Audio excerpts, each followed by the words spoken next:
The joy of accomplishment. Joy is always the accompaniment of a task successfully accomplished.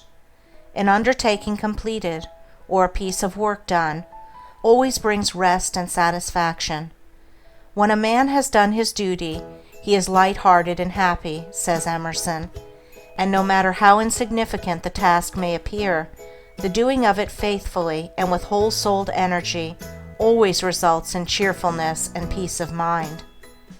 Of all miserable men, the shirker is the most miserable, thinking to find ease and happiness in avoiding difficult duties and necessary tasks, which require the expenditure of labor and exertion. His mind is always uneasy and disturbed. He becomes burdened with an inward sense of shame, and forfeits manliness and self-respect. He who will not work according to his faculty, let him perish according to his necessity, says Carlyle. And it is a moral law that the man who avoids duty and does not work to the full extent of his capacity does actually perish, first in his character, and last in his body and circumstances.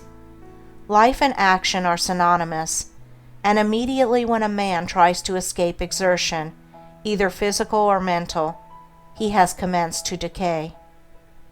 On the other hand, the energetic increase in life by the full exercise of their powers, by overcoming difficulties, and by bringing to completion tasks which called for the strenuous use of mind or muscle.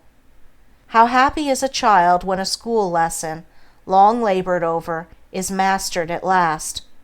The athlete, who has trained his body through long months or years of discipline and strain, is richly blessed in his increased health and strength, and is met with the rejoicings of his friends when he carries home the prize from the field of contest.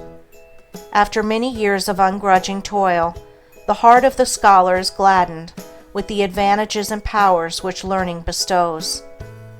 The businessman, grappling incessantly with difficulties and drawbacks, is amply repaid in the happy assurance of well-earned success, and the horticulturist, vigorously contending with the stubborn soil, sits down at last to eat of the fruits of his labor.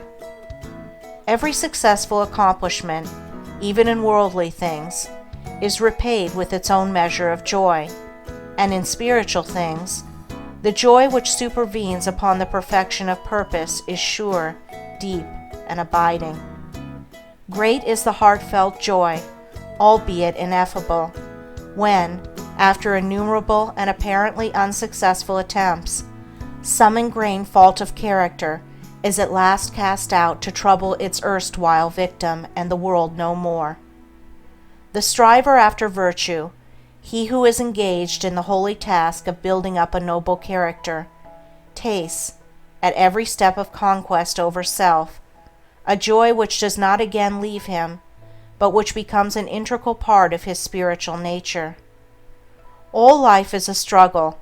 Both without and within there are conditions against which men must contend. His very existence is a series of efforts and accomplishments, and his right to remain among men as a useful unit of humanity depends upon the measure of his capacity for wrestling successfully with the elements of nature without, or with, the enemies of virtue and truth within. It is demanded of man that he shall continue to strive after better things, after greater perfection, after higher and still higher achievements. And in accordance with the measure of his obedience to this demand, does the angel of joy wait upon his footsteps and minister unto him. For he who is anxious to learn, eager to know, and who puts forth effort to accomplish, finds the joy which eternally sings at the heart of the universe.